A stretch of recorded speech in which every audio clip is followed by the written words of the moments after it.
អាត់កំបាំងនៃការកសាងអំណាចលេខ1នៅក្នុងរយៈពេលខ្លីបំផុតមហាចតានៃប្រជាជាតិថ្មីនៅក្នុងប្រវត្តិសាស្ត្រមនុស្សជាតិការកសាងចក្រភពឬមហាអំណាចពិភពលោកមួយជារឿយៗត្រូវចំណាយពេលរាប់រយឬរាប់ពាន់ឆ្នាំចក្រភពរ៉ូមចក្រភពអង់គ្លេសឬរាជវង្សដ៏ខ្លាំងពូកែរបស់ចិនសុទ្ធតែឆ្លងកាត់ការវិវត្តនិងការបង្ហូរឈាមរាប់ចំនួនមនុស្សទើបអាចកើតឡើងមកគ្រប់គ្រងតំបន់របស់ខ្លួនបានប៉ុន្តែមានបាតុភូតដ៏ចម្លែកមួយបានកើតឡើងនៅលើផែនដីកាលពីជាង200ឆ្នាំមុនពោលគឺឆ្នាំ1776ទឹកដីមួយបានប្រកាសឯករាជ្យដោយចាប់ផ្ដើមចេញពីដែនដីអាណានិគមតូចៗចំនួនតែ13ប៉ុណ្ណោះប្រទេសនោះគ្មានប្រវត្តិសាស្ត្ររាប់ពាន់ឆ្នាំគ្មានវប្បធម៌ដូនតាជាឫសកែវយូរលង់ហើយថែមទាំងធ្លាប់ជាដីគេដែលជិះជាន់ទៀតផងប្រទេសនោះគឺសហរដ្ឋអាមេរិកអ្វីដែលធ្វើឲ្យពិភពលោកបើកភ្នែកធំនោះគឺក្នុងរយៈពេលត្រឹមតែជាងមួយសតវត្សរ៍ក្រោយមកប្រទេសក្មេងខ្ចីមួយនេះបានរុញច្រានខ្លួនឯងឲ្យក្លាយទៅជាមហាអំណាចសេដ្ឋកិច្ចបច្ចេកវិទ្យាយោធានិងវប្បធម៌លេខ1នៅលើពិភពលោកដោយគ្មានគូប្រជែងណាអាចដេញទាន់តើអាត់កំបាំងអ្វីនៅក្រោយពីភាពជឿនលឿនដោយរន្ទះនេះតើវាជាសំណាងផែនការយុទ្ធសាស្ត្រឬជាខ្សែជីវិតដែលត្រូវបានកំណត់ទុកមុនថ្ងៃនេះយើងមកវះកាត់មើលថាសរសៃឈាមនៃភាពជោគជ័យរបស់សហរដ្ឋអាមេរិកចាប់តាំងពីចំណុច0រហូតទៅដល់ចំណុចកំពូលនៃពិភពលោកភូមិសាស្ត្រនយោបាយនិងលបែងទិញពង្រីកទឹកដីអ្នកវិភាគភូមិសាស្ត្រនយោបាយល្បីៗជាច្រើនបាននិយាយថាបើអ្នកចង់បង្កើតប្រទេសដ៏ខ្លាំងបំផុតមួយគ្មានទីតាំងណាអស្ចារ្យជាងដែនដីរបស់អាមេរិកឡើយអាមេរិកឈ្នះតាំងពីកាត់ដីនៅក្នុងដៃពោលគឺឈ្នះដោយសារទីតាំងភូមិសាស្ត្រទី1មហាកំពែងសមុទ្រទាំងពីរសហរដ្ឋអាមេរិកបានការពារដោយមហាសមុទ្រធំពីរគឺមហាសមុទ្រអាត្លង់តិកនៅខាងកើតខណ្ឌដាច់ពីអឺរ៉ុបនិងមហាសមុទ្រប៉ាស៊ីហ្វិកនៅខាងលិចខណ្ឌដាច់ពីអាស៊ីទីតាំងនេះផ្ដល់អត្ថប្រយោជន៍ដ៏មហាសាលពីរយ៉ាងទី1សត្រូវបាំងពីមុខវាយលុកពីចម្ងាយទី2អាមេរិកធ្វើពាណិជ្ជកម្មតាមផ្លូវទឹកទៅកាន់ទ្វីបទាំងពីរអឺរ៉ុបនិងអាស៊ីបានយ៉ាងងាយស្រួលលើពីនេះខាងជើងជួបកាណាដាខាងត្បូងជួបមិចស៊ិកដែលសុទ្ធសឹងតែជាប្រទេសមិនមែនជាការគំរាមកំហែងខាងយោធាធំដុំឡើយទី2ប្រព័ន្ធទន្លេនិងដីកសិកម្មល្អបំផុតនៅលើពិភពលោកតំបន់កណ្ដាលរបស់អាមេរិកគឺជាវាលទំនាបកសិកម្មដ៏ធំបំផុតមួយនៅលើភពផែនដីដីមានជីវជាតិខ្ពស់ដែលអាចដាំដុះនិងចិញ្ចឹមមនុស្សរាប់រយលាននាក់បានដោយគ្មានបញ្ហាអ្វីដែលជាពិសេសទៅនេះទៀតគឺប្រព័ន្ធទន្លេ Mississippi Missouri ជាប្រព័ន្ធផ្លូវទឹកធម្មជាតិដ៏វែងដែលភ្ជាប់ពីតំបន់កសិកម្មទាំងអស់ទៅកាន់សមុទ្រការដឹកជញ្ជូនតាមផ្លូវទឹកធម្មជាតិនេះមានតម្លៃថោកជាងការដឹកជញ្ជូនតាមផ្លូវគោកឆ្ងាយណាស់ដែលវាបានក្លាយទៅជាកាតាលីករជំរុញសេដ្ឋកិច្ចផ្ទៃក្នុងឲ្យរីកលូតលាស់តាំងពីសតវត្សរ៍ទី19ទី3យុទ្ធសាស្ត្រពង្រីកទឹកដីដោយសន្តិវិធីនិងការទិញដីដំបូងឡើយអាមេរិកមានដីតូចទេប៉ុន្តែពួកគេបានប្រើលុយនិងនយោបាយពង្រីកខ្លួនយ៉ាងឆ្លាតវៃនៅក្នុងឆ្នាំ1803អាមេរិកបានទិញដីតំបន់ Louisiana ពីប្រទេសបារាំងក្រោមការដឹកនាំរបស់ណាប៉ូឡេអុននៅក្នុងតម្លៃត្រឹមតែ$15លានប៉ុណ្ណោះដែលធ្វើឲ្យទឹកដីអាមេរិកកើនឡើងទំហំទ្វេដងភ្លាមហើយនៅក្នុងឆ្នាំ1867អាមេរិកបានទិញទឹកដីអាឡាស្កាពីចក្រភពរុស្ស៊ីនៅក្នុងតម្លៃ$7.2 លានកាលនោះមនុស្សជាច្រើនសើចចំអកថាទិញដីកកធ្វើអីប៉ុន្តែក្រោយមកដីនោះបានក្លាយទៅជាប្រភពរ៉ែប្រេងកាតនិងរ៉ែមាសដ៏មហាសាលនិងជាចំណុចយុទ្ធសាស្ត្រយោធាដ៏សំខាន់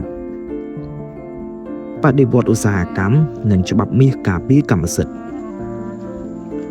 ដីធំនិងធនធានច្រើនគឺមិនទាន់គ្រប់គ្រាន់ទេបើគ្មានប្រព័ន្ធគ្រប់គ្រងល្អអ្វីដែលធ្វើឲ្យអាមេរិកខុសពីប្រទេសដទៃ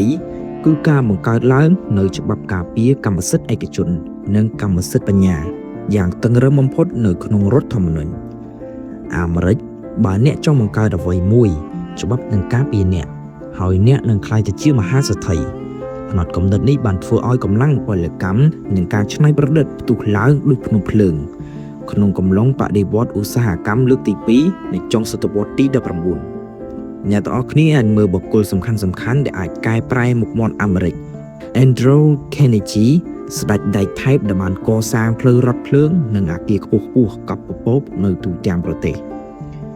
John D. Rockefeller ស្ថាបនិកក្រុមហ៊ុនប្រេង Standard Oil ដែលគ្រប់គ្រងតាមការចម្រាញ់ប្រេងស្ទើរតែ 90% នាសម័យនោះនឹងបានក្លាយទៅជាមនុស្សមានបំផុតនៅក្នុងប្រវត្តិសាស្ត្រទំនើប Thomas Edison ជាអ្នកបង្កើតអំពូលភ្លើងប្រព័ន្ធចែកចាយអគ្គិសនីនិងម៉ាស៊ីនថតកុនដែលទទួលបានប៉ាតង់ការពារគំនិតរាប់ពាន់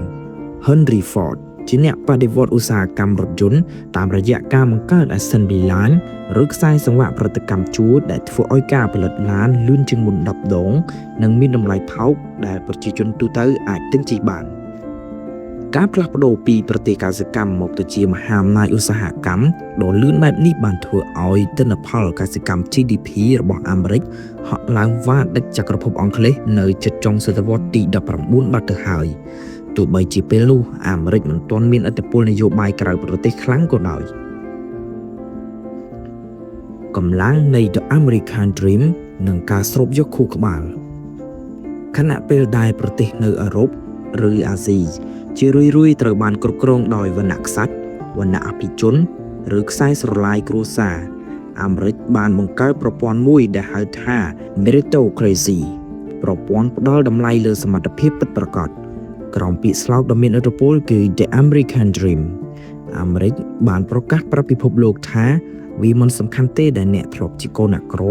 សាសនាអ្វីឬមកពីប្រទេសណាឲ្យតែអ្នកមានខួរក្បាលនិងការខិតខំប្រឹងប្រែងអ្នកនឹងអាចទទួលបានភាពជោគជ័យនិងការគោរពនៅទីនេះ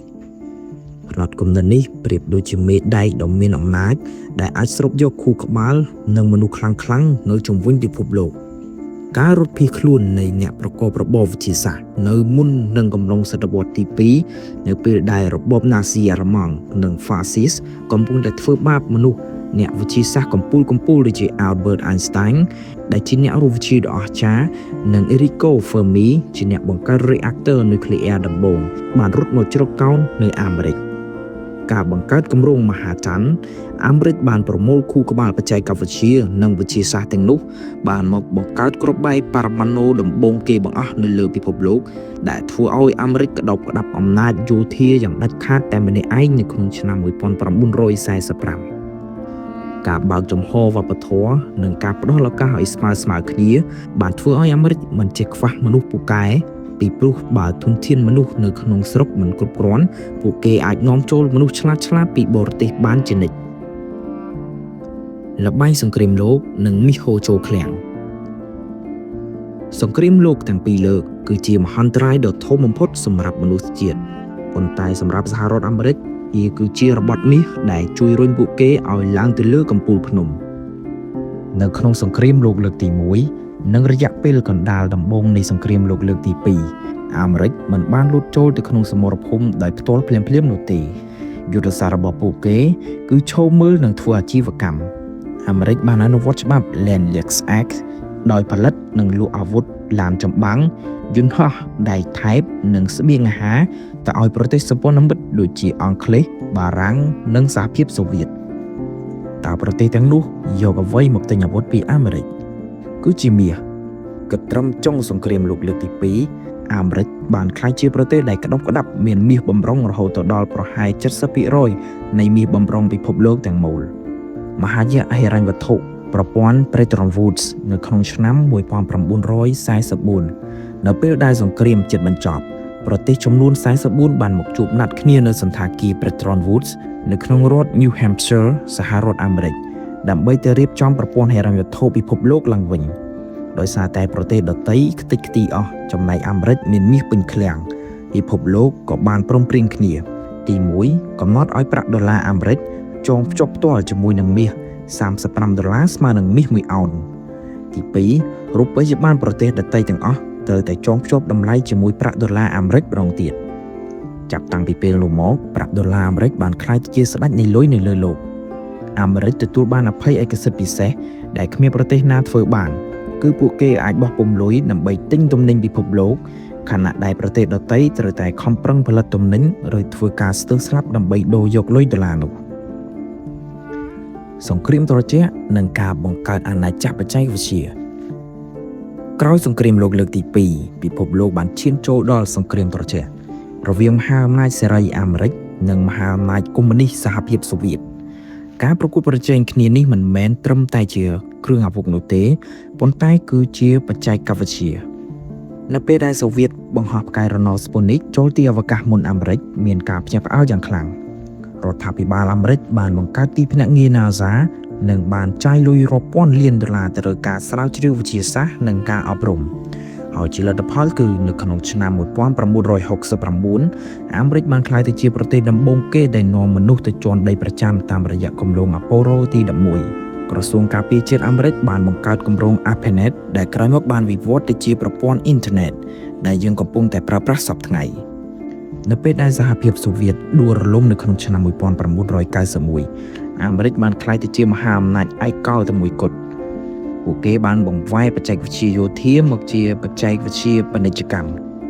តំបន់ Silicon Valley នៅរដ្ឋ California បានក្លាយទៅជាមជ្ឈមណ្ឌលផ្លាស់ប្ដូរពិភពលោកក្រុមហ៊ុនយក្សៗដូចជា Microsoft, Apple, Google, Amazon និង Facebook ត្រូវបានបង្កើតឡើងក្រុមហ៊ុនទាំងនេះមិនត្រឹមតែរកលុយបានរាប់លានដុល្លារចូលក្នុងស្រុកនោះទេប៉ុន្តែពួកគេបានក្តោបក្តាប់ទិន្នន័យនិងហេដ្ឋារចនាសម្ព័ន្ធ Digital របស់មនុស្សជាតិទាំងមូលបើគ្មានអាមេរិកទេពិភពលោកស្ទើរតែមិនអាចដំណើរការទៅមុខបានឡើយយុទ្ធសាស្ត្រទ្វេភាគ Hard Power និង Soft Power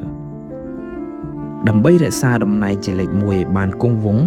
អាមេរិកបានប្រើប្រាស់ឧបករណ៍ដែលមានឥទ្ធិពលពីរគឺអំណាចរឹងនិងអំណាចទន់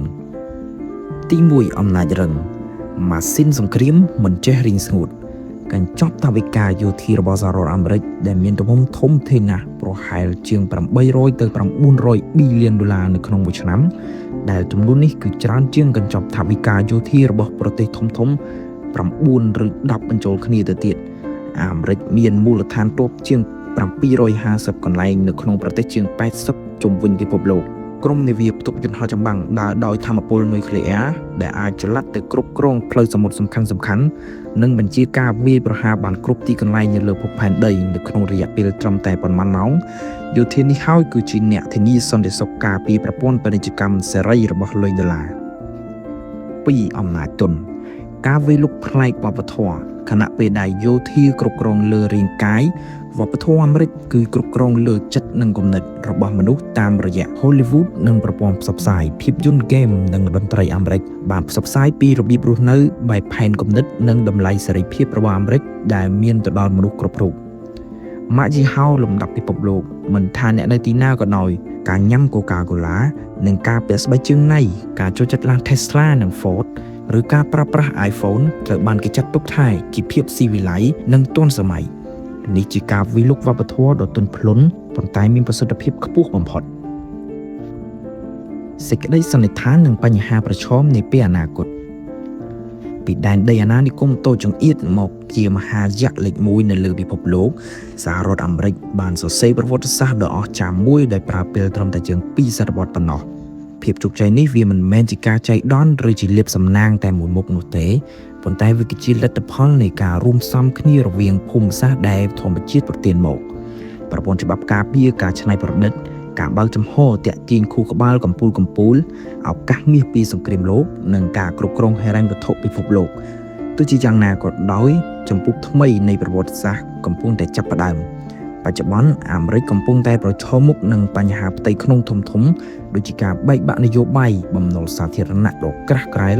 និងការងើបឡើងយ៉ាងលឿននៃមហាអំណាចថ្មីៗដូចជាប្រទេសចិនជាដើមប៉ុន្តែប្រវត្តិសាស្ត្របានបង្ហាញយើងរួចមកហើយថាអាមេរិកគឺជាប្រទេសដែលមានសមត្ថភាពខ្ពស់បំផុតនៅក្នុងការផ្លាស់ប្ដូរនិងកែតម្រង់ខ្លួនឯងនៅពេលជួបវិបត្តិធំៗតើមហាយក្សមួយនេះនឹងអាចបន្តរក្សាតំណែងជាស្ដេចកំពូលភ្នំបានយូរប៉ុណ្ណាទៅមុខទៀតពេលវេលានឹងជាអ្នកឆ្លើយតបតើប្រិយមិត្តទាំងអស់គ្នាគិតយ៉ាងណាចំពោះអាថ៌កំបាំងនៃភាពជោគជ័យរបស់អាមេរិកតើចំណុចណាដែលចាប់អារម្មណ៍ជាងគេសូមកុំភ្លេច comment នៅក្នុងវីដេអូមួយនេះប្រសិនបើអ្នកចូលចិត្តវីដេអូវិភាគពិសេសនិងលម្អិតបែបនេះសូមកុំភ្លេចចុច like share និងចុច subscribe channel YouTube របស់យើងខ្ញុំព្រមទាំងដែលសញ្ញាកណ្ដឹងដើម្បីទទួលបានវីដេអូចំណេះដឹងថ្មីៗមុនគេសូមអរគុណសម្រាប់ការទស្សនាសូមជម្រាបលា